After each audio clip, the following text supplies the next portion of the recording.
똑같이 폭풍을 만났는데 한 배는 침몰하고 한 배는 항구에 도착했습니다. 차이가 뭘까요?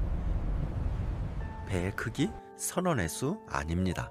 선장이 폭풍을 어떻게 대했느냐입니다. 안녕하세요.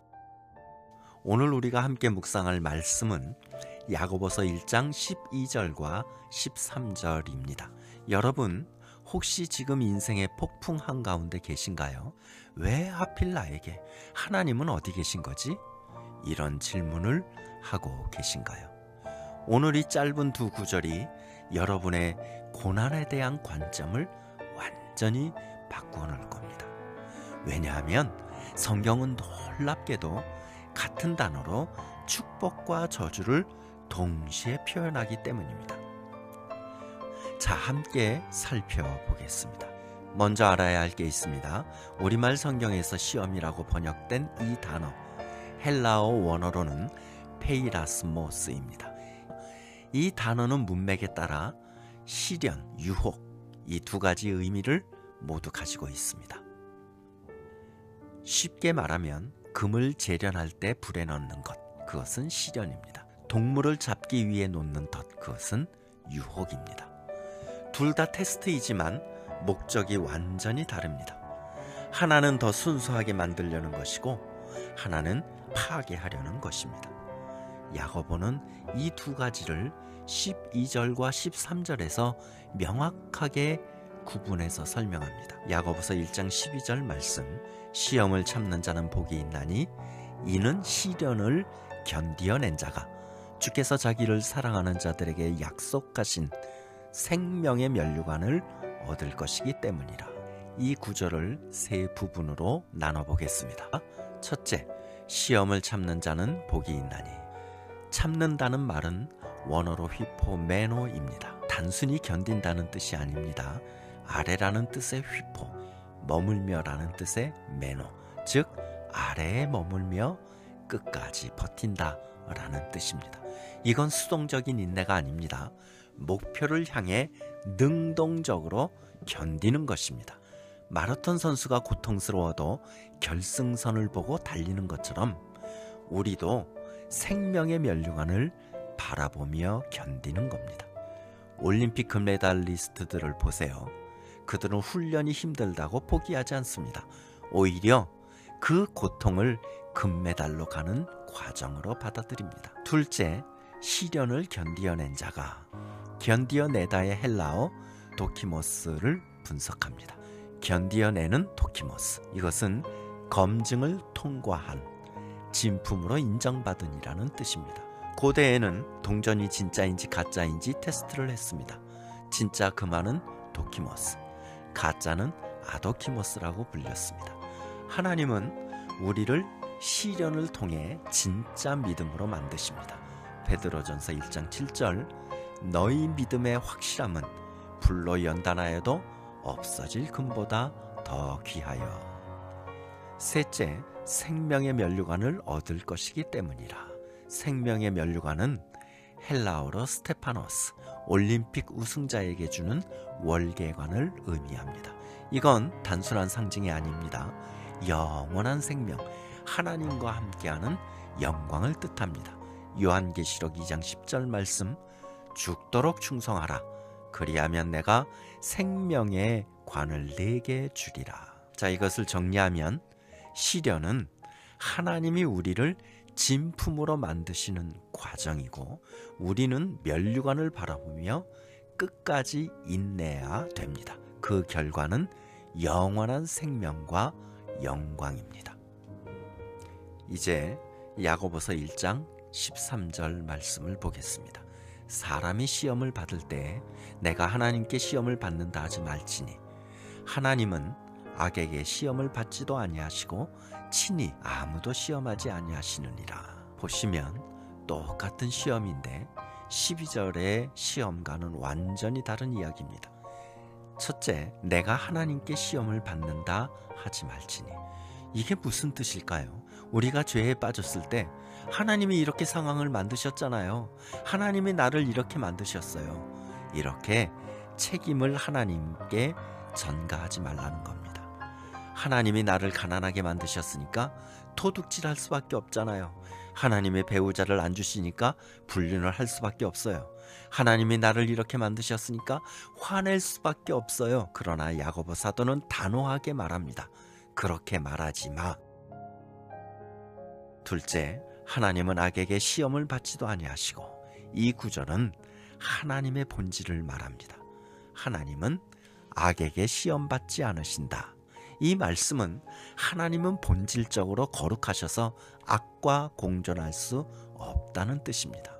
야고보서 1장 17절 말씀, 각양 좋은 은사와 온전한 선물이 다 위로부터 빛들의 아버지께로부터 내려오나니 하나님으로부터는 오직 좋은 것만 나옵니다. 셋째, 친히 아무도 시험하지 아니하시느니라. 하나님은 누구도 죄로 유혹하지 않으십니다. 이건 신학적으로 아주 중요한 선언입니다. 사탄의 목적은 당신을 파괴하는 겁니다. 하나님의 목적은 당신을 세우는 겁니다. 요한복음 10장 10절 말씀, 도둑이 오는 것은 도둑질하고 죽이고 멸망시키려는 것뿐이요 내가 온 것은 양으로 생명을 얻게 하고 더 풍성히 얻게 하려는 것이라. 그렇다면 유혹은 어디서 오는가? 야고보서 1장 14절 말씀, 오직 각 사람이 시험을 받는 것은 자기 욕심에 끌려 미혹됨이니. 답은 명확합니다. 내 안에 욕심입니다. 하나님은 상황을 허락하실 수 있습니다. 하지만 그 상황에서 죄를 선택하는 건 내 욕심 때문입니다. 실제 적용 사례를 보겠습니다. 상황이 재정적으로 어려워요. 그래서 내 욕심은 도둑질을 합니다. 상황이 내게 너무 외롭습니다. 내 욕심의 선택은 부적절한 관계를 맺습니다. 상황이 내게 너무나도 스트레스를 줍니다.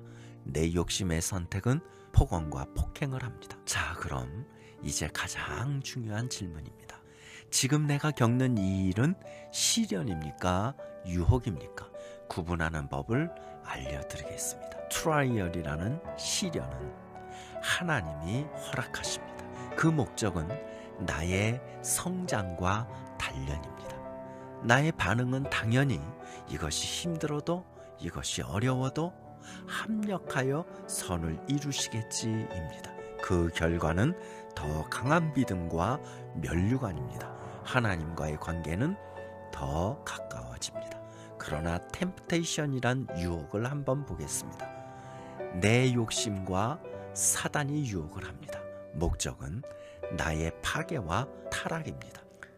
반응은 왜 하필 나에게 이런 게 주어지지? 그 결과는 죄, 후회, 멸망입니다. 하나님과의 관계는 멀어집니다. 실제 사례를 분석해 보겠습니다. 사례 첫 번째, 직장을 잃은 분입니다. 그런데 시련으로 받아들이는 사람은 하나님, 이 기회에 제 삶을 돌아봅니다.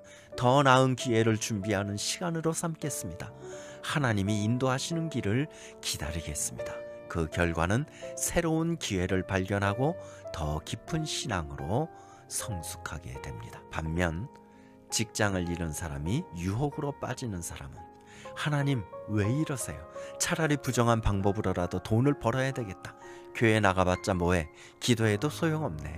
그 결과는 영적인 침체와 죄에 빠집니다.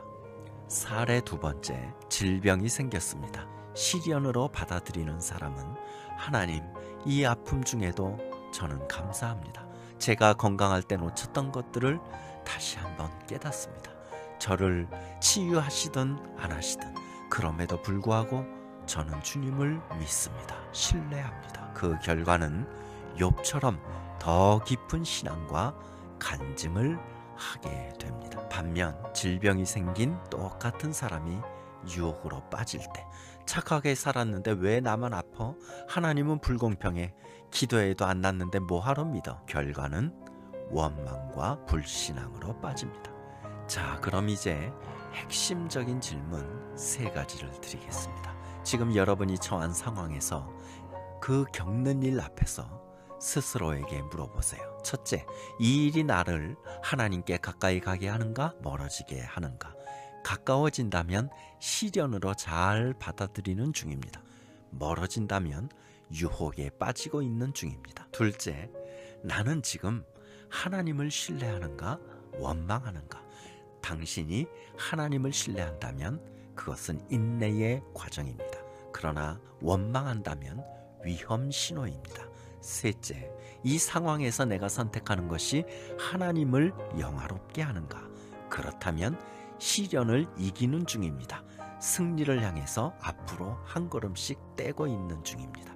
그것이 아니라면 욕심을 따르는 중입니다. 그러면 실천 방법을 알려드릴게요. 오늘부터 이렇게 해보세요. 첫째, 고난이 올 때 첫 반응을 점검하세요. 하나님 왜요?가 아니라 하나님 저에게 무엇을 가르치시려고 이러시나요? 둘째, 욕심을 솔직히 직시하십시오.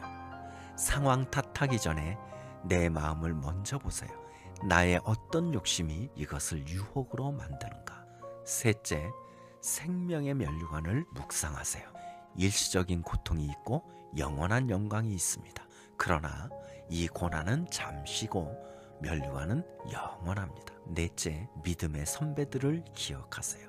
특별히 히브리서 11장은 믿음의 명예 전당이라고 할 수 있을 정도로 많은 인물들이 믿음으로 이겨낸 구절들을 잘 기록하고 있습니다. 그들도 다 시련을 겪었지만 끝까지 견뎌냈고 믿음의 사람이라고 일컬음을 받습니다. 여러분도 그렇게 할 수 있습니다. 이제 기억하세요.